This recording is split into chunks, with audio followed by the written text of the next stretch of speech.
Thank you, Mr. Chairman. Mr. Vought, welcome. Thank you, Senator.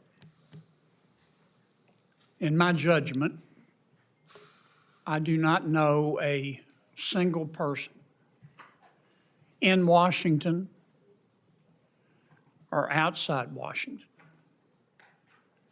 who knows more about the federal budget than you do. I used to read your suggestions during President Trump's first term, many of which Congress ignored. We shouldn't have. I am delighted that the president picked you.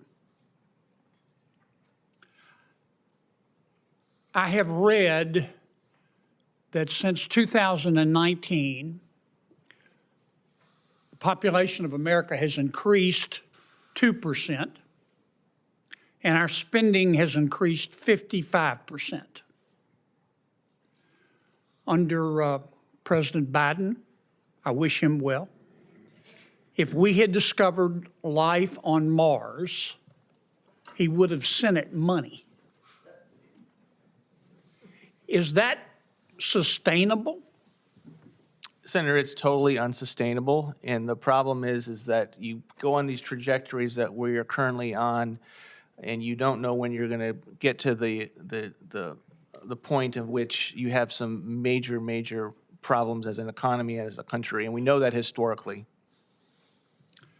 I hope you'll start with the low-hanging fruit. There's a lot.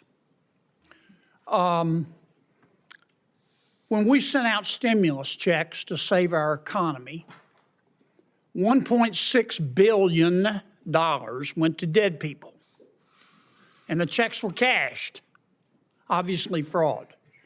OMB has estimated that in fiscal year 2023, we sent out $1.3 billion of checks to dead people, which were cashed, obviously fraud. When you die in America, your name is sent to the Social Security Administration. As you know, you become part of the master death file.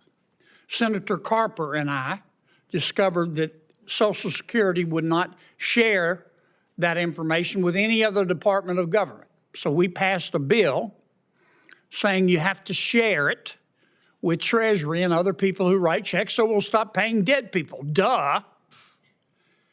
We got pushback, believe it or not, on the bill. We had to agree to a trial period, and that trial period ends in 2026.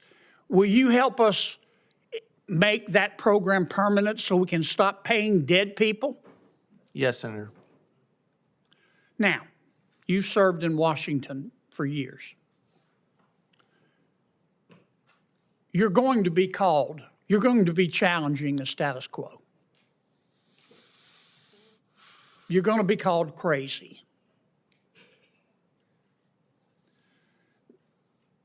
Many people also called Noah crazy. And then the rains came, and all the fact checkers died. You have to persevere.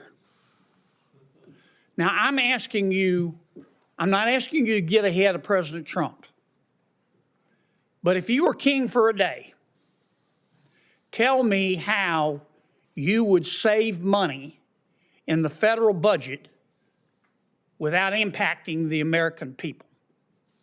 Thank you, Senator. I think it's the strategy that we had in the first term, which is to go really and take a very close look at the agencies that are spending and wasting money, and I believe weaponized at times against the American people. When they put a 77-year-old Navy veteran in jail, Joe Robertson, for 18 months for building 4 ponds on his ranch to be prepared for wildfires, that's the EPA. I think we have to look at that, and we have to look at the agencies that Congress has a vote on every single year through the appropriations process.